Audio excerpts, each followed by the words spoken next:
The wind howled across the endless prairie, carrying the scent of sagebrush and the distant promise of rain. As Clara rode her weathered mare toward the faint outline of a cabin nestled against a jagged hill, her skirts, patched and faded from months of toil, fluttered against the saddle, and her calloused hands gripped the reins with a steadiness born of necessity. She was a woman carved by the frontier, her face etched with lines of determination, her heart tempered by loss but not yet hardened. The townsfolk had whispered of a man living alone out here, a blind drifter who'd settled in this lonesome stretch of land after some unspoken tragedy. He's harmless, they'd said, but strange, keeps to himself. Clara, though, wasn't one to heed gossip. She'd come to deliver a bundle of supplies of flour, salt, a few dried apples because no soul, no matter how peculiar, deserved to starve. As she approached, the cabin came into view, a squat, crooked thing,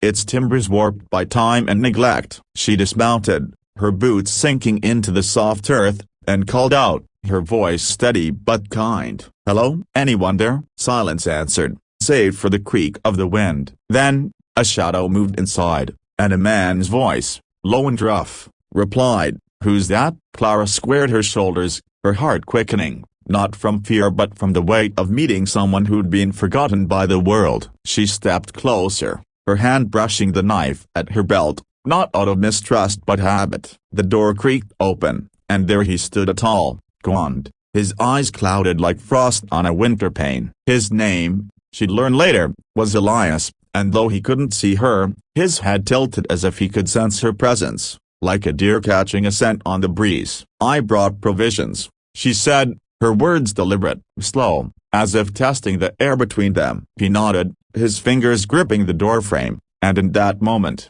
Clara felt the weight of his solitude, as vast as the prairie itself. She wondered what had brought him here, what had stolen his sight and his company, but she didn't ask, not yet. Instead, she set the bundle on the porch, her movements careful, respectful of the space he'd carved out in this unforgiving land. "I'll leave, I'm here," she said, but something in his silence made her pause, as if he wanted her to stay, to speak, to fill the quiet that had become his world. She lingered, her breath visible in the cooling air, and decided to sit, just for a moment, on the edge of the porch. The wind carried the faint sound of coyotes' howl, and Clara felt the frontier's pulse, alive and unyielding, binding her to the stranger in ways she couldn't yet name. Clara's visits became a quiet rhythm, like the seasons that turned the prairie from green to gold to gray. Each week, she dried out with the sack of necessities, her mare's hooves kicking up dust that glittered in the sunlight. Elias could never ask for much,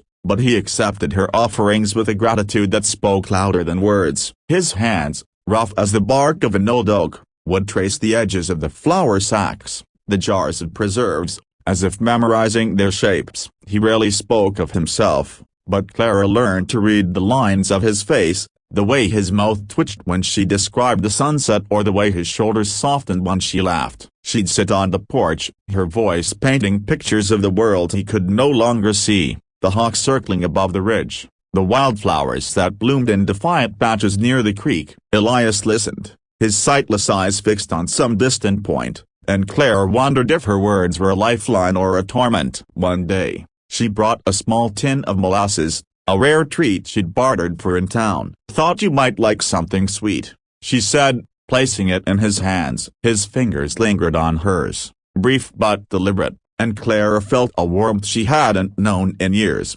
not since her husband had been taken by fever and left her to face the frontier alone. She pulled back, not out of fear but because the feeling was too sharp, too unexpected. Elias, sensing her retreat, offered a small smile, one that held no judgment, only understanding. "You don't have to keep coming," he said, his voice soft as the dusk. "But I'm glad you do." Clara didn't reply, not then, but as she rode back across the prairie, the tin of molasses seemed to carry a weight far beyond its size. She thought of her own loneliness, the nights spent stitching clothes by lamplight, the ache of a life that had once held dreams of family and laughter. Elias, with his quiet strength and unspoken wounds, was a mirror to her own heart, and though she couldn't name it yet, something was shifting within her. The prairie stretched out before her, vast and unyielding, but for the first time in years, it didn't feel so empty. She glanced back at the cabin, a speck against the horizon, and knew she'd return, not out of duty but because the thread of connection, fragile as it was, had begun to weave itself into her days. The seasons turned, and Clara's visits grew longer, stretching from quick deliveries to hours spent talking, sometimes laughing, on the sagging porch of Elias's cabin. She learned his habits, the way he navigated his small world with careful steps, the way he'd hum and nod him when he thought she wasn't listening. He'd been a surveyor once, he told her, mapping the land before the accident that took his sight. He didn't say what caused it, and Clara didn't press, sensing the story was a wound still raw. Instead, she shared her own tale of her childhood in a bustling eastern city, of her journey west with the husband who'd promised her a new life, of the fever that claimed him and left her to carve a place in this wild land. Elias listened, his hands folded, his face turned toward her voice as if it were sunlight. One afternoon, as a storm brewed on the horizon, Clara noticed the cabin's roof was leaking, water dripping into a tin bucket with a steady blink. "This won't do," she said, her tone firm but kind. She fetched tools from her saddlebag and climbed onto the roof, ignoring Elias's protests. "You'll fall, Clara," he called, his voice tight with worry. She laughed, the sound bright against the rumble of thunder. "I've climbed worse than this," she said, hammering shingles into place. When she finished, she sat beside him, her hands smeared with pitch, and described the storm clouds rolling in, their edges gilded by the fading sun. Elias reached out, his hand finding hers, and this time she didn't pull away. His touch was steady, grounding, and for a moment, the world was just the two of them, the storm, and the cabin that held their fragile trust. As the rain began to fall, Clara felt a stirring, a sense that this man, this place, was becoming more than a duty. She spoke of the future, tentative at first, of planting a garden, of fixing the cabin's sagging walls. Elias nodded, his silence full of possibility. The rain drummed on the roof, a song of renewal, and Clara realized that the frontier, for all its harshness, had given her something she hadn't dared hope for, a chance to build again, not alone, but with someone who saw her, even without sight. Winter came, blanketing the prairie in snow, and Clara's rides to the cabin grew treacherous, her mare struggling through drifts that swallowed the trail. Still, she came, her breath clouding in the frigid air, her hands numb as she carried blankets and firewood to Elias. The cabin was warmer now, thanks to her repairs, but the cold seemed to seep into Elias himself, his silences longer, his smiles rarer. Clara sensed a weight in him, a shadow of the past he carried but wouldn't name. One evening, as they sat by the fire, the wind rattling the windows, he spoke of a mining camp,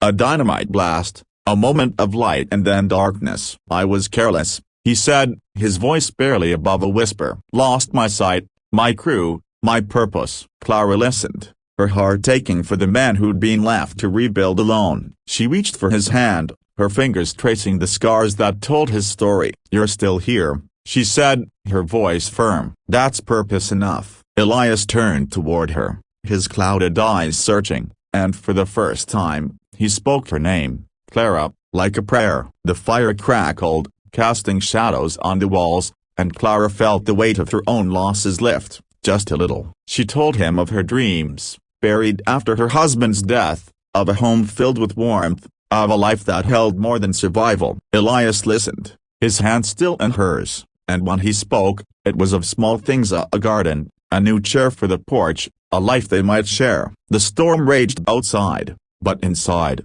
the cabin was a haven, its walls holding their words, their hopes. Clara stayed longer that night, reluctant to face the cold, and when she finally left, the snow had softened, the world quiet and new. She rode home, her heart full, knowing that the frontier had brought her to Elias, not by chance but by some unspoken design, and that together, they were finding a way to heal. Spring arrived, tentative at first, with wildflowers pushing through the thawed earth and the prairie humming with life. Clara and Elias worked side by side, planting a garden behind the cabin, their hands sinking into the soil as they sowed seeds for beans, carrots, and hope. Clara described the colors of the green of new shoots, the pink of blossom set, and Elias smiled, his fingers brushing the leaves as if he could see them through touch. Their days took on a rhythm, a partnership born of necessity and something deeper, unspoken but growing. Clara taught Elias to mend fences,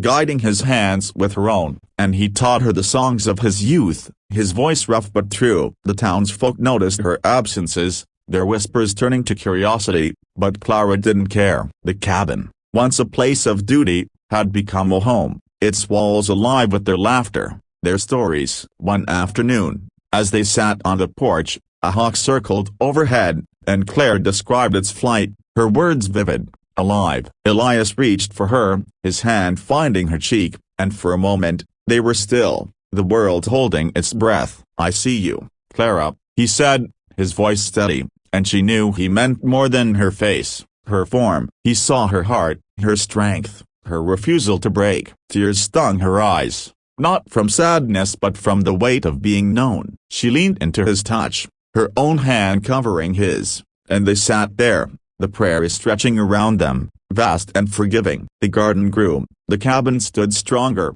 and Clara felt the roots of a new life taking hold. She thought of her husband, the dreams they'd lost, but the pain was softer now, tempered by this new bond. Elias, too, seemed lighter, his silences less heavy, his smiles more frequent. The frontier, with all its hardships, had given them these a chance to begin again, together. Summer brought heat that shimmered across the prairie, the air thick with the buzz of insects and the scent of sun-warmed grass. Clara and Elias worked to expand the garden, their hands stained with earth, their laughter mingling with the hum of the land. The cabin, once a lonely outpost, now felt alive, its porch crowded with chairs Clara had dragged from town, its walls hung with dried herbs she'd gathered. Elias had carved a small wooden figure, a horse, and placed it on the mantel, a gift for Clara that made her heart ache with its simple beauty. They spoke of the future now, not just in whispers but in plans: a new roof, a barn for livestock, a life built together. Clara's rides to town grew less frequent, her world shrinking to the cabin, to Elias, to the quiet joy of their days. One evening, as the sun sank in a blaze of orange and pink, Clara read to him from a tattered book of poems she'd found in her saddlebag, her voice steady, each word a gift. Elias listened, his head tilted, his hands still, and when she finished, he spoke of his own dreams, ones he thought lost in the darkness. "I want to build something," he said, "something that lasts." Clara nodded, her hand finding his, and they sat in the fading light, the prairie alive around them. The townsfolk, when she did visit, asked questions, their eyes sharp with judgment, but Clara only smiled. She didn't need their approval, not when she had Elias, not when the cabin had become a sanctuary. The summer days stretched long, each one a step towards something new, something shared. Clara felt the frontier's pulse, its relentless drive to endure, and she knew she and Elias were part of it, their lives woven into the land's story. Autumn painted the prairie in hues of gold and crimson, the air sharp with the promise of winter. Clara and Elias prepared for the cold, stacking firewood, preserving the garden's bounty, their movements synchronized, a dance of trust and care. The cabin was stronger now, its walls sealed against the wind, its hearth warm with the fire they tended together. Clara had brought a quilt from her own home, its patches a map of her past, and draped it over Elias's chair, a quiet claim on the space they shared. He touched it, his fingers tracing the stitches, and smiled, a smile that held years of sorrow and newfound hope. They spoke of marriage one evening, the words slipping out as naturally as breath, and though neither had planned it, the idea took root, as inevitable as the changing seasons. Clara laughed, nervous but joyful, and Elias reached for her,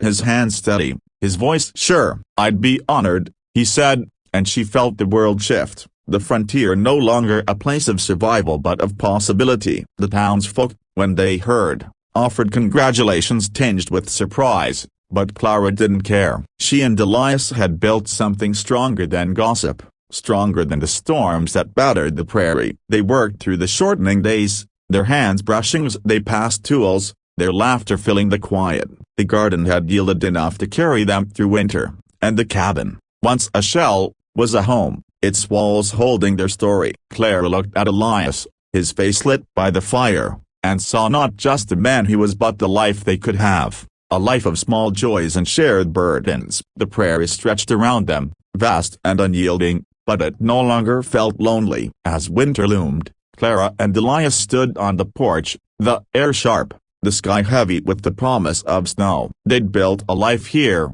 not just in the cabin but in the quiet moments, the shared work, the trust that had grown between them. Clara described the horizon, the way the clouds hung low, and Elias listened, his hand in hers, his smile soft but sure. They'd married in a simple ceremony, just them and the preacher from town, the prairie their witness. The ring on Clara's finger, a plain band Elias had traded his old surveyor's tools for, felt like a promise, not just to each other but to the land that had brought them together. They spoke of children, of a future filled with laughter, and though the frontier was harsh, they knew they could face it, together. The cabin stood strong, its roof tight, its hearth warm, a testament to their resilience. Clara looked at Elias, his sightless eyes bright with something deeper than vision, and felt a peace she hadn't known possible. The prairie, with its endless challenges, had given them Thesa, a love born of kindness, a home carved from solitude. As the first snow fell, softer and silent, Clara squeezed his hand, her voice steady. "We'll be all right," she said, and Elias nodded, his smile a beacon in the gathering dark. The frontier stretched before them, vast and unforgiving, but they were no longer alone, their lives entwined, their hearts afire against the cold.